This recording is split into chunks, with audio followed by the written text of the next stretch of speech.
රටක් කතා කළ පුල් බ්ලාස්ට් ප්‍රසංගයෙන් පසුව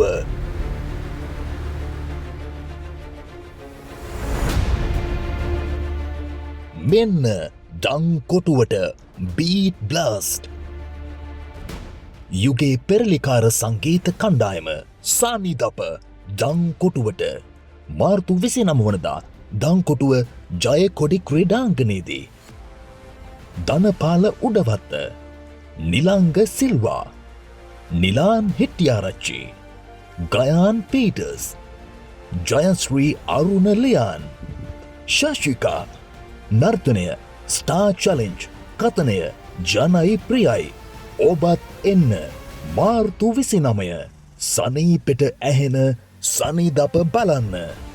Organised by Telemax Entertainment.